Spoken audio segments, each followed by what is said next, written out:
have. But what's interesting to me is the messy relationship that comes to mind is one that I actually thought was rather clean. And I congratulated myself for it being so clean throughout most of the relationship. You are not a person where I go, yeah, Cheryl Street, clean relationships. Clean relationship. Well, what it was is I was 26, and it was right before I went to hike the Pacific Crest Trail. It was that kind of year before.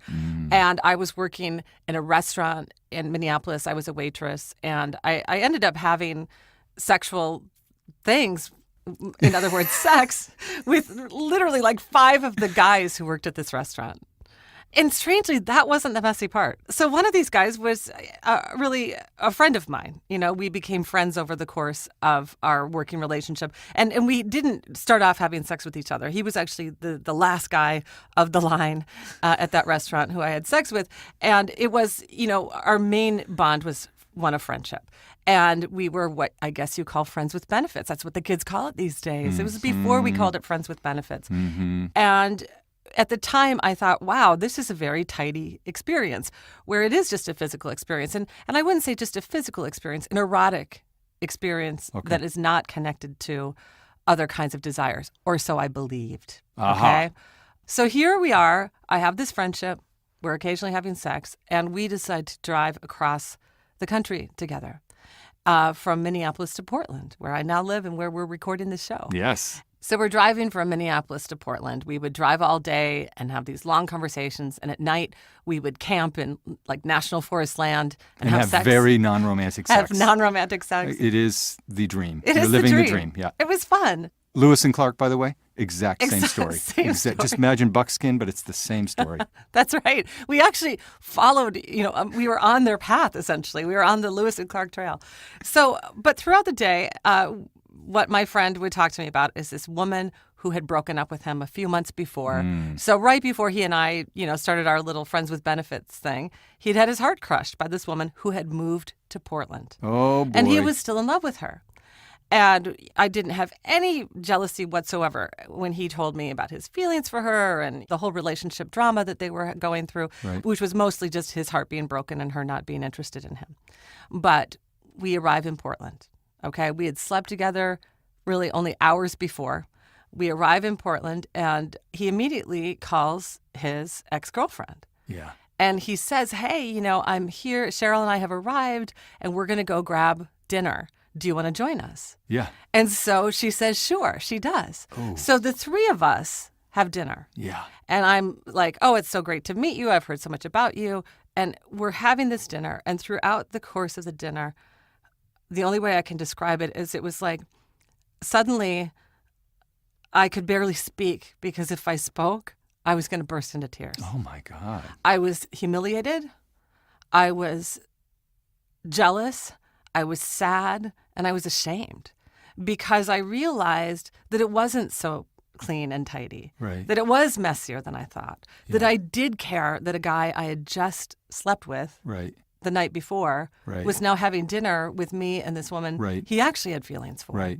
And what was amazing to me, too, I think that so much of growing up and taking responsibility in your relationships, it's realizing also what's your own damn fault. And this was my own damn fault. I wasn't mad at him because I told him it was okay to have sex with me and not want to be involved with me romantically.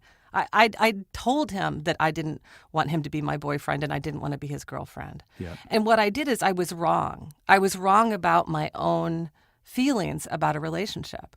It was really one of the very last times that I made that sort of mistake in a relationship. Right. Where I gave away something that I shouldn't have, which was essentially my body. Well, your heart, too, a little bit of it. A little bit of it.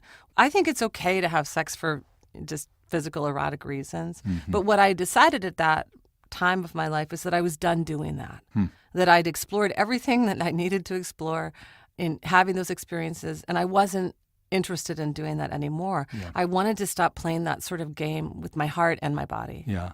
Well, it's perfect way of getting into these letters, because what you're talking about is complicity in a way, the way that we become complicit, and the way in which we hide the truth from ourselves so that we can enjoy the very real benefits of a temporary arrangement, or arrangement that doesn't have the kind of security that we normally want when we give ourselves, our bodies, and our hearts to somebody. So that's what we're going to handle in rapid-fire fashion, is messy relationships. And I'll just get started and read the first letter, which is perfectly apropos. I love this. This person signs themselves as Friends with Bafflement. All right, here it is. Dear Sugars, I've got a problem that isn't necessarily distressing to me, but it is very perplexing. It has me feeling kind of stuck.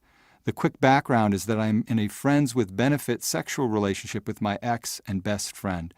Our friendship is one of the best things in my life. We're open with each other, we make each other laugh, and we support each other. We both care very deeply about the other person, and the sex is connected and amazing. This has been going on for a little over a year. We were together as a couple for a little under a year. Aside from sex, our behavior isn't all that different from when we were together. We hold hands in public, we're cuddly, we see each other and talk to each other more than we do with anyone else in our lives.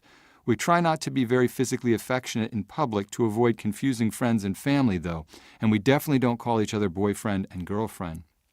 Because we're so honest with each other, he knows I'm still a bit in love with him, and I know that he doesn't want to be a couple, and why.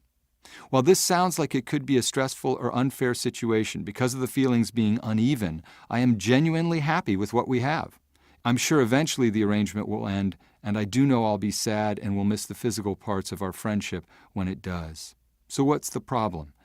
It's that I feel so much pressure to define the relationship further for the sake of others or to move on. My friends express concern that he should just, quote, make up his mind or admit that you're really a couple or that I should date.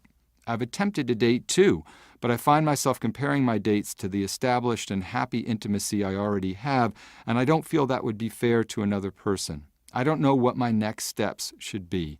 Am I fooling myself that this is something that could make me happy for now? Am I setting myself up for heartbreak somehow? Is it possible to move on while staying so connected to the person I love most? Thank you, Friends with Bafflement. Friends with Bafflement. Mm-hmm. You use the word arrangement to describe this relationship you have with your ex. And I think that you have a relationship with your ex. You're essentially boyfriend and girlfriend without that commitment. And so I think that, this question you're asking us, do I have to feel pressured to define the relationship? I think, obviously only for yourself. And I think maybe you need to get clear with the fact that you really do have more expectations than you care to admit. Essentially, you're on the road trip that Cheryl was describing is what's happening. And deeper though, because Yeah. I honestly was just friends with this guy. This woman's in love with the guy. She's in love with him. And it is absolutely true to address your questions, very concretely. Am I fooling myself that this is something that could make me happy for now? You are not. It is making you very happy. It's making you sensationally happy. Yep. And you may, in a conscious way, decide that temporary joy and happiness is worth what's to come. But the other questions are what's to come. Am I setting myself up for heartbreak somehow? Yeah, you probably are. You probably are. You are complicit in the way that all of us are complicit when we really dig somebody and there's an uneven amount of love. There is a power dynamic in every relationship and especially powerfully in sexual romantic relationships. And he has the power to set the terms of the relationship. He is not interested in making this a permanent relationship. He's told you why, and you apparently have signed off on everything but long-term security, which is the biggest but there is when it comes to being in a relationship. Is it possible to move on while you're so connected to the person that you love the most? It is not. And you're not just trying to protect other people. You have a lover who you're in love with. You're not going to be available to anybody else. I define a really intimate relationship as you are the person who talks more about what matters really deeply with that one person. And that's the signifier that I see here. We see and talk to each other more than anyone else in our lives. That is going to end along with a sexual relationship and whatever dreams you're kind of in a half-hidden way feeling, it's going to end. And you are going to feel probably devastated because what you describe is really being in love. So now you're taking a calculated risk. You know that there's going to be pain down the line, and, you can either confront that or you can, step away from it and say, well, I'm enjoying what we have for the moment, but please know that that's going to come with a price. Yeah, we wish you luck. Mm-hmm. Okay, so Steve, you ready for our next letter? I am. Here we go. Dear Sugars, my boyfriend of 4 years and I recently decided to go on a break.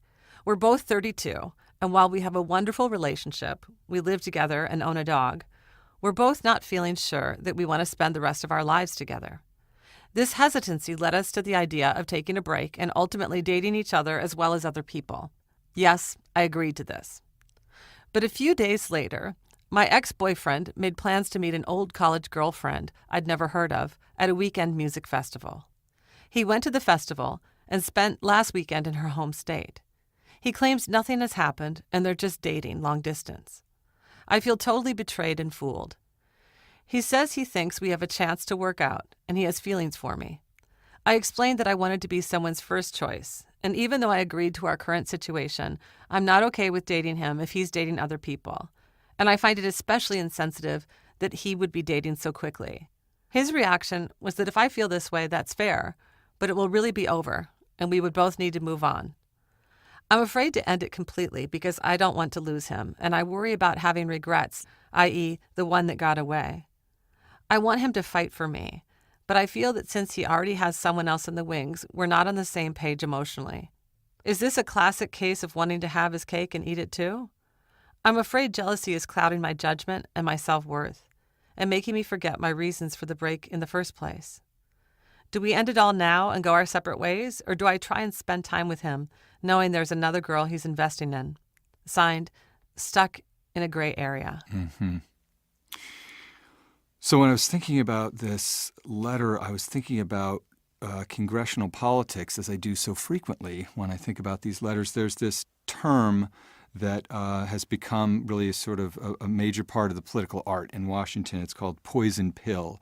And what you do basically is you've got a bill that you don't really want to have pass, and so you put in an amendment or a rider that kills the bill. Politicians find a way, when they don't want something, to blame it on the other party, basically. And the reason I think it's relevant here is because your boyfriend, whatever he is trying to put the decision on you to end it. That's what I think at the bottom of it is what's going on here. I think that for you, him being invested in somebody else is a poison pill. You cannot accept it. I would bet that he had in mind that he wanted to maybe rekindle something with another woman to test his feelings in another relationship. But that doesn't mean that you should stick around for that experimentation, or that constitutionally you're okay with sticking around. It seems to me what you've discovered, you reality tested the situation and your feelings changed and you don't like it. And it's true that jealousy is no doubt clouding your judgment and especially at this point your self-worth. But I feel strongly that it's not a good idea to be in a relationship out of fear, that it's not a compelling enough reason to say, well, I've just got to consent to whatever arrangement we're going to make, otherwise the person's going to ditch. Because probably they're going to ditch anyway, if that's the case. And that's a difficult thing to face, but for me, what I would be doing if I were you is looking back at the reasons that you felt hesitant to commit to this guy. Because the way this is played out should give you some more reasons to be concerned about it. And within yourself, if it's clear that what this little experimental phase has proved to you is that you want to be with him in a committed way, then you have to tell him that. And then you run the risk of him saying, well, I don't want that. But make that be his decision. Don't let him push that decision onto you. Yeah, I agree. I don't think that you're on a break. I think the two of you broke up and you're both too afraid to do that. You've been together for 4 years. That's understandable. You're 32. You've probably gone through a lot of transitions together over these years, a lot of growing up. Yeah. And, I think that it's really natural to question at this point, 4 years into a relationship at the age of 32. Do we go forward together or apart? It sounds to me like you both made the decision to go on that break because you weren't sure you wanted to go forward together, which usually means you don't want to go forward together. Right. But it's scary and hard to say that, Yeah. especially because you usually still love that person you've spent those years with. You still do have that question in the back of your mind. Is this the one? And am I going to go out there and date other people and think, oh, I should have stayed? Right. And, that's a question that only time will answer. Yeah. My guess, Stuck, I'm going to agree with Steve on this. I think your boyfriend probably had some interaction with this old college girlfriend. But in any case, there's some heat between them. They've spent a couple weekends together. They're corresponding. They're dating, and he's interested in dating her, and that's why he's not fighting for you. Yeah. I think he's being too nice, too tender, too afraid, whatever it is, to just tell you. I think he's being manipulative. Yes. But it's hard to hurt somebody. Yeah. It's hard to look someone in the eye and say, I love you, I respect you, I'm afraid to break up with you, but that's what I need to do. Right. It's one of the hardest choices I ever made in my life. Right. And so I sympathize, for both of you, Stuck. Yeah. I do. But I think that this relationship at this point is over. And that doesn't mean that you might go off into the wide world and 2 years later reconnect with this old boyfriend and say, hey, let's get back together. But that's not a break. That's a decision. That's a decision to come back together. And so what I would say, my advice to you, is to let this go. It's worth grieving. We all want somebody to fight for us. That's the thing that I think when you get to the end of a relationship, you're grieving, is you're no longer fighting for the other person. I think relationships are basically like a two-person groupthink. You can convince yourself of anything rather than really face that it's over or that it's over for one person. I mean, I've gone through so many contortions like the road trip that you described, Cheryl, so that I didn't have to confront within myself and to somebody else that I wasn't into them, or contorted myself so that I wouldn't have to face that a person wasn't into me. Yeah, absolutely. And I think, too, we've heard this before in letters. I want him to fight for me or her to fight for me. And the sad truth is nobody will ever fight for you because you want them to. It just doesn't happen. I mean, here's the deal, Stuck. If your boyfriend wanted to be with you, he would be with you. He would be fighting for you. It's not something that you can call up in him. It's something that only he can call up in himself. And, he's even said to you, okay, I understand your feelings, but then it's over. So it's over. It's over. It's a poison pill. All right, let's move on. Boy, these are cheery. Well, we said it would be messy, It's proven to be quite messy indeed. All right, so let's hear another happy love story. Dear Sugars, I'm a 25-year-old woman dating a wonderful man who has just started his first year in a top graduate school program. We've been dating for almost 2 years and are moving forward with a long-distance relationship. He's busy at school, but has been wonderful about calling me on the phone, texting me, and keeping me in the loop with his new life. Our plan is to go no more than 3 weeks without seeing each other, and at the end of these 2 years, I will go wherever he gets a new job. My issue is not with him or our relationship. It is with a woman in his program. The two of them, along with a few other men in their class, took a long trip this summer before the school year started.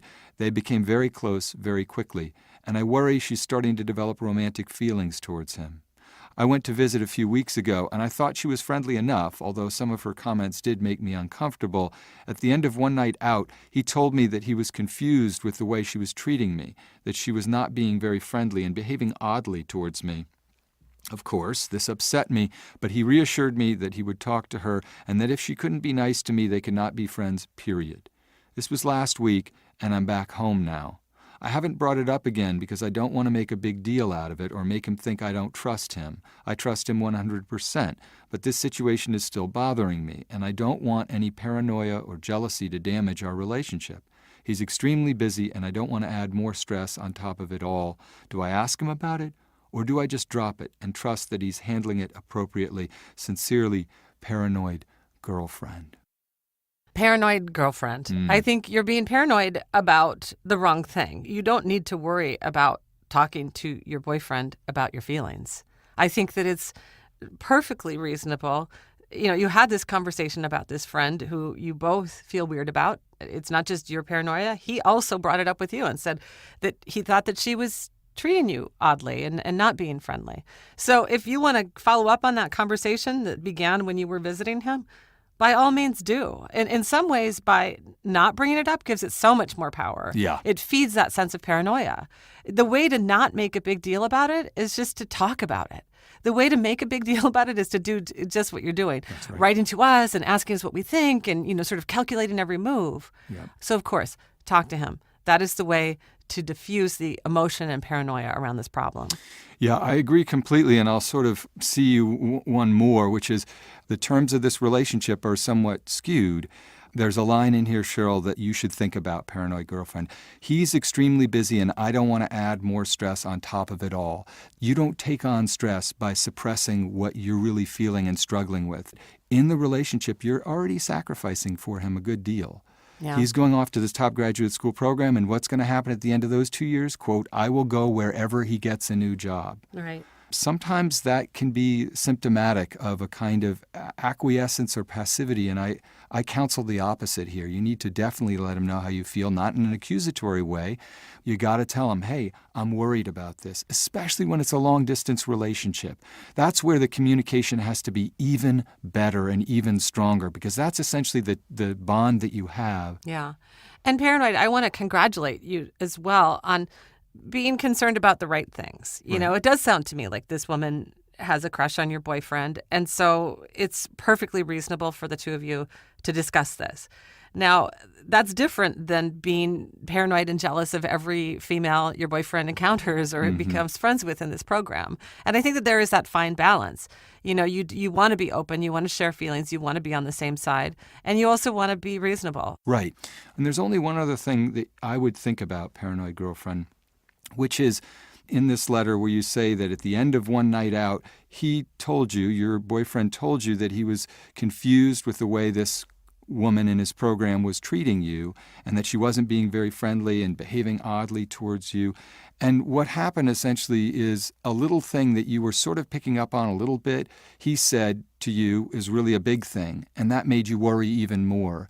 And maybe he had the best of intentions consciously in doing that, but the actual effect of that is a kind of gaslighting. He's making you feel like there is a problem and there's tension. Yeah, it's interesting.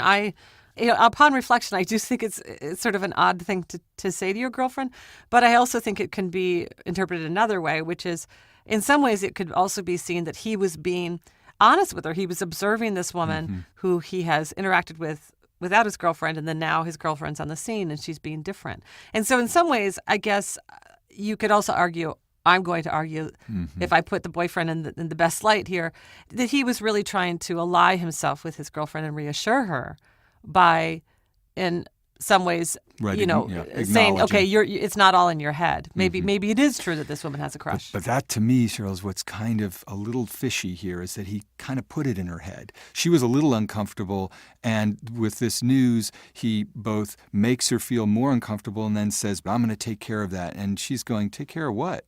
I'm not necessarily saying that he's consciously a bad actor here. I don't think he is. I think he's a good guy. I think they're making an honest effort to do something that's really tough. And I think under that kind of stress and strain, there's a part of him that not consciously but unconsciously might be trying to sort of make her aware that there are agitations in the ecosystem. And that's all the more reason why she needs to tell him, I feel unsettled by this. Yeah. And where are we and what's going on? And, she just needs to confess what's in her heart. And part of it was this little weird moment at the end of that night. You always got to poke the tiger.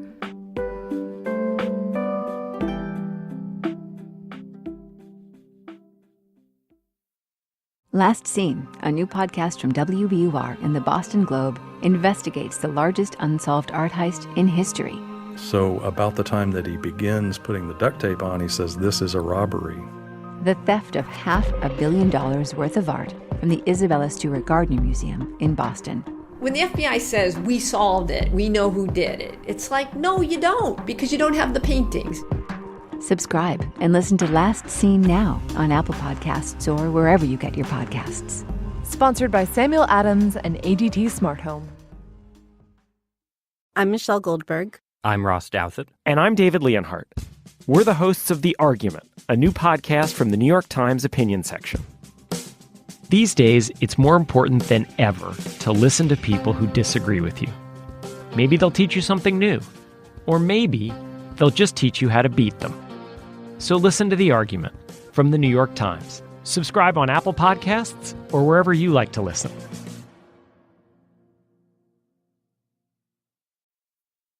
Dear Sugars, a few years ago, my husband and I had a foursome with our very best friends of 10 plus years. Afterwards, as to be expected, there were many emotions.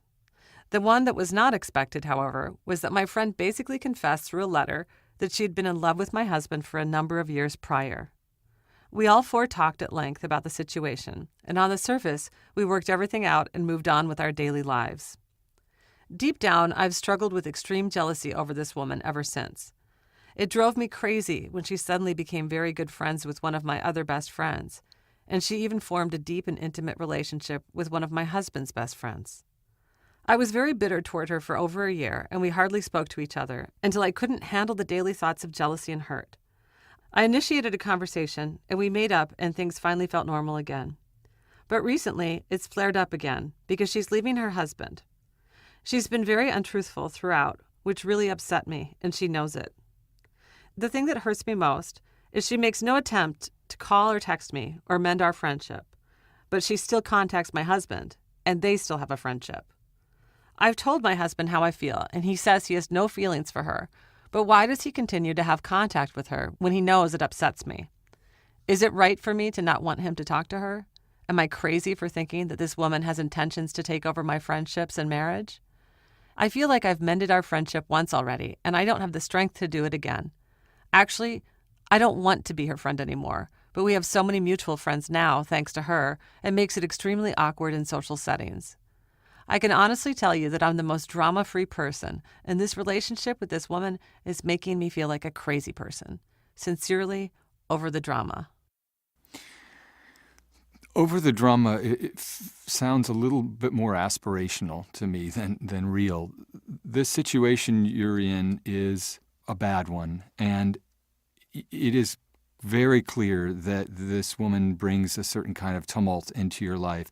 In most ecosystems that are sort of functioning, you would just not even necessarily with ill will. You would just say, this is not tenable for me to spend time in my life with a woman who's in love with my husband, especially since you guys already had a foursome and, you've seen one another naked in a number of ways.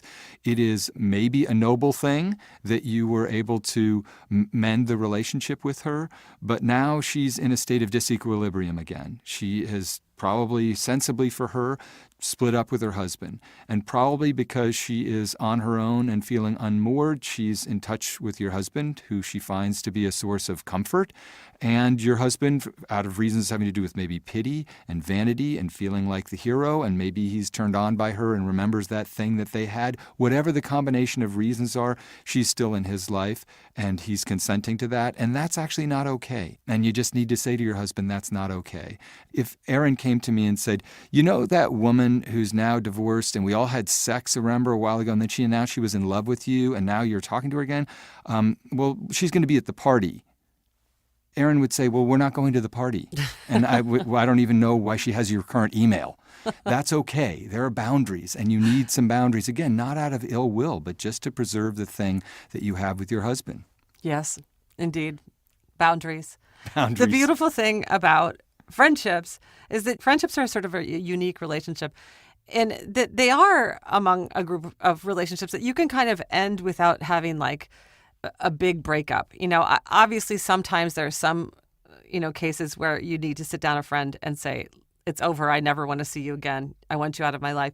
But it sounds to me you can really just distance yourself from this woman. You have mutual friends. You're going to encounter her over the drama, probably in some social situations. That doesn't mean that she should be texting your husband. Right. Over the drama, I love that signature, because right there, I mean, if you're really over the drama, the only thing to do is to walk away from the drama. Right. And, you either do that alone or you do that with your husband, in relationship with your husband. And I would say that hopefully your husband is in agreement with you. I am a little suspicious of his relationship with her. It does seem odd to me that he would continue to allow it, knowing your feelings and also knowing the history that the two of them have. Yeah. So I would dig into that a bit. Maybe there's more drama actually in your very own marriage than you suspect at this point. Maybe the drama isn't with this friend. Yeah. But I do think that there's no question that you need to step back from this friendship so that you can have a drama-free life. Good luck. Good luck. Wow. Okay. So here is more drama. Hi, Sugars. I need some advice in a hurry. I'm 37, happily married with 3 kids. I have a friend, 38, divorced with 3 kids, who doesn't work but goes to school and receives government assistance. She is having a non-cancerous tumor removed in a month and just found out the home she's been living in is about to be sold and she has to move. My dilemma and some back history. I met my husband at 18 in 1996. He was my second sexual partner. My first was a habitual cheater. My husband has never cheated. I totally trust him. In 2012, he opened up to me and we discussed fantasies. His was to watch me be with another man. We tried it. We became so much better as a couple, stronger and more in love. After 3 years of this, off and on, he stated he'd like to be with another woman and expressed interest in my friend, the one I mentioned who needs a place to live. I didn't like that idea. I did let him be with a woman we didn't know, and it totally crushed me. He still makes comments about being with my friend, but knows I'm not okay with it, and it will probably never happen. With that being said, how can I offer to help her and let her stay with us, knowing my husband's thoughts about being with her? I trust them both, but I feel nauseous thinking that they would both be in the house during the day together with no one else there. Or is it that I don't trust them? A good friend is in desperate need of help. What am I to do? Signed, It's Only in My Head, or Trust Issues. This one's a pickle. It is. Again, though, I always return to this question, and I'm feeling this with a couple of the letters. It's like, talk to your partner. Yeah. Talk to your partner. The last couple of letters, it's like, yes, talk to your partner about the woman who might have a crush on him. Yes, talk to your partner about the woman who says she's in love with him and she's been texting him. Right. Talk about it. Of course, I would feel uncomfortable, but the first person I would go to would be my husband. And I would say, we need to figure this out together. I trust you and I want to help this friend, but I feel funny about what you've told me about your sexual desire for her. And then together they go forward. Right. There are other ways to help a friend. You don't have to offer your home. I'm assuming this lovely woman has many friends. And it's wonderful and noble that you want to help her. It's Only in My Head, or Trust Issues. But I also think that there are other ways you could help her. If you really don't want this conflict to be there in your heart and in your home, maybe give her a loan. Say, hey, how about I float you enough money to cover a hotel room or a place to stay for a few weeks, an Airbnb house that you can rent in the area, or enlist other friends. I had a good friend about 10 years ago, suddenly had a health condition, who she had to have surgery and she needed care for about 2 or 3 months. And she was single and she had a child, and a whole bunch of us via email, like 30 friends, reached out to each other. And we managed to sign up to bring her meals every single day for about 3 months. Right. And it was many hands, make the work light approach. And so, that's the other thing I'd suggest. So, talk to your husband, see if you can work that out. And if you can't work it out, and if you still feel sort of funny, come up with another solution. There are lots of ways to help a friend. Yeah, I think that on the list of reasons that you would feel uncomfortable having somebody in your home, staying in your home, him wanting to have sex with your spouse, or your spouse wanting to have sex with that person is, it's toward the top of the list. It's a definite non-starter. He still makes comments about being with my friend. I mean, underneath this, it's reawakened this era of your life with your husband where you had very different sexual fantasies and desires, and you did what a lot of these letter writers do in the context of a relationship, messy relationship, which is reality test. And what you discovered is you're not okay with your husband being with another woman, and especially another woman, understandably, that he has fantasized about, and one who is also a friend to both of you. That further muddies the water. It is not insensitive for you to place your health and happiness and the happiness and health of your marriage before the immediate concern of welcoming this woman into your home. You don't have to do that in order to be a good friend. As Cheryl said, there are lots of ways to help out. But to me, I would view this as a bit of an invitation. Why is husband still talking about this friend who he still fantasizes? I mean, every time he mentions that, he has to know that it's a barbed hook that's going into your flesh. That's an issue. Yeah, talk about boundaries. I think that's one absolutely that needs to be set. I don't want to hear you talking about having sex with my friend. That's not asking too much. at all. So you have the right to do that. It's only in my head or trust issues. And we wish you the best with the situation and your friend also in her health situation. Mm-hmm. One more letter. One more. In the messy relationship episode. Yeah. Rapid fire. Yep. Dear Sugar, I am 31 years old, and the last 3 men I dated were fresh out of serious relationships. They all left within months because they weren't ready. A few months ago, I met and fell for a man going through a bad divorce. His wife had an affair, continuing in secret for months once it was discovered. He tried desperately to hang on for his 2 young kids, but the marriage fell apart. He says he no longer loves her, but his deep hurt and anger towards her are obvious. Our chemistry and connection were clear from the day we met. He constantly told me how strong his feelings were for me. We live on different coasts, so we met up in between. I flew across the country often, and we talked or texted around the clock. He opened up to me about everything.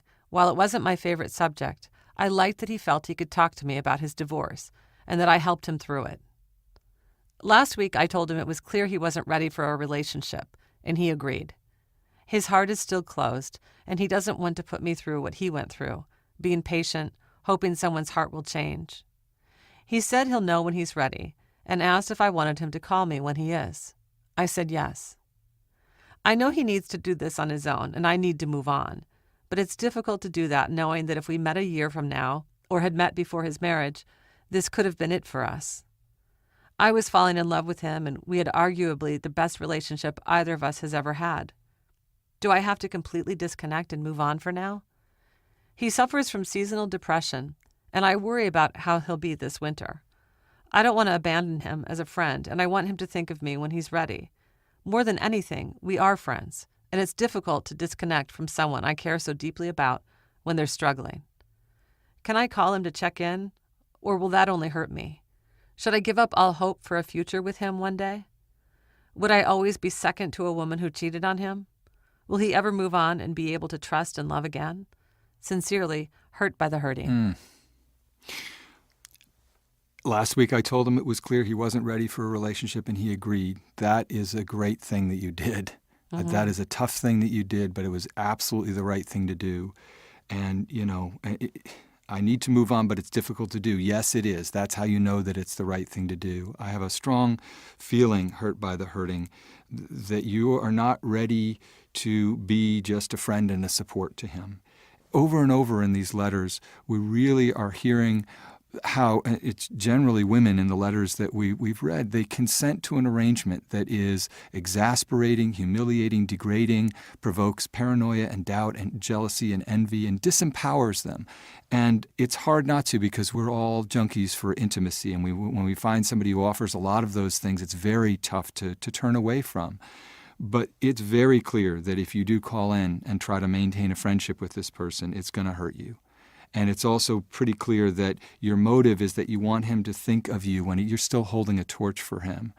Maybe you will have a future with this guy, but it's certainly not going to be by consenting to an arrangement where you are always there unconditionally for him. You have a right to assert what you really need and want in this relationship. I would say actually you have a moral debt to ask for what you really need. And if it's not on offer, then as difficult as it is to do, you really have to seek it from a person who is willing to give you that. And when you consent, whether it's a boyfriend who's off in grad school or somebody who says, let's just be friends with benefits, you're really consenting to an arrangement that is fundamentally unfair to you. Yeah, it's really reading this letter and reflecting on all the letters that we've answered on this episode. Sad to see they're all from women. This messy relationships theme that we're talking about today, the other title, the alternate title for this show today could be women who are not getting what they should be getting from the men who claim to love them. And when that happens, those women need to take responsibility for their own lives. It's kind of like the story I told at the beginning. Yeah. It wasn't my friend's fault that he was still in love with his ex-girlfriend and not in love with me, because I said it was okay. Mm-hmm. I said, I'll have sex with you every night and it won't mean anything for me. And then I'll sit there and have dinner and watch you fawn all over this other woman and I won't have an emotional reaction. Right. But what happened is I did have an emotional reaction. Mm-hmm. That was my heart speaking. Right. That was my body telling me the truth. Right. Which is that it wasn't so easy for me to go between being friends and lovers. Right. That in some secret, weird place, even though I didn't want more from that specific man, Right. I wanted more from the man I was having sex with. Right. And so I went out into my life knowing that. Right. And I think in Hurt by the Hurting, what you're saying is you want a partner. You want a boyfriend. You want somebody who is ready for a relationship. Mm-hmm. And that doesn't mean that this is all over. It is true that the guy's too fresh off of a divorce to be ready for a relationship. That's a really valid statement. He told you the truth when you asked him. And, you were brave enough to ask for that truth. Right. And the cool thing about life is that, if he decides 2 years from now that he wants to look you up and call you up and ask you out again, he will do it. You don't have to stay connected to him to make him do that, Yeah. okay? People do what they want to do. He won't forget about you. If you don't call him for 2 years and he wants to connect with you again, he'll connect with you again. Right. So keep faith with that. Get your own feet under you. Go into your life. See what happens. Allow yourself to fall in love with somebody else. Allow yourself to hold a space in your heart for this friend that you parted with, knowing that you don't know what's next in your life together. Right. And, the one thing that comes up over and over again, and we can see it in this letter very powerfully, is there's a backstory. There's a relationship that you have to yourself. You're 31 years old, and the last 3 men you dated all in a row were fresh out of serious relationships, and they all left within months because they weren't ready.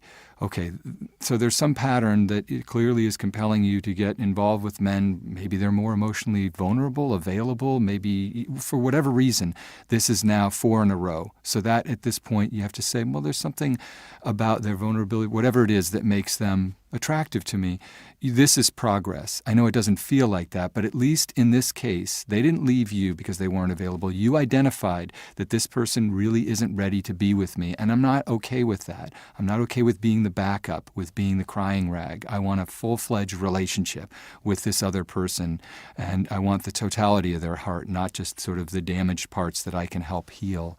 That's progress, even though it doesn't feel like that. That feels to me very profound. That's right. Wow, messy relationships. I feel so bad for you. On this road trip, you're having a great time, and you've I was sold. I'm like, this is going to be great, man. It's actually, I treasure that experience because it was a hard lesson, and we do not forget the lessons we learned the hard way. Yeah. I felt stung, and I never forgot it, and I changed my life because of it. I mean, that's the whole deal with life, let the things that hurt you change you. And it wasn't a major hurt. It wasn't like I was, weeping, in my bed every day. But I just thought, ouch, don't do that again. Yep. And I didn't. Yep. And so I think that that's really the best advice we can give to any one of these people. When you have that feeling like, you know what, I don't want my husband to text with a woman who wrote us a long letter saying she's in love with him. Right. Or I don't want to play second fiddle to somebody's ex-wife when he's not over this woman yet. Right. Or any number on and on and on. Right. What we say is then don't do it. Right. And it's up to you to make that choice not to do it. All these women who wrote us these letters, they're in some ways the kind of, I don't want to quite say in the victim role because that I think is too harsh. But I will say that each of them is writing out of a place of feeling sort of powerless. Yeah. And what I want to say to all of them is the power is yours, and it has been all along.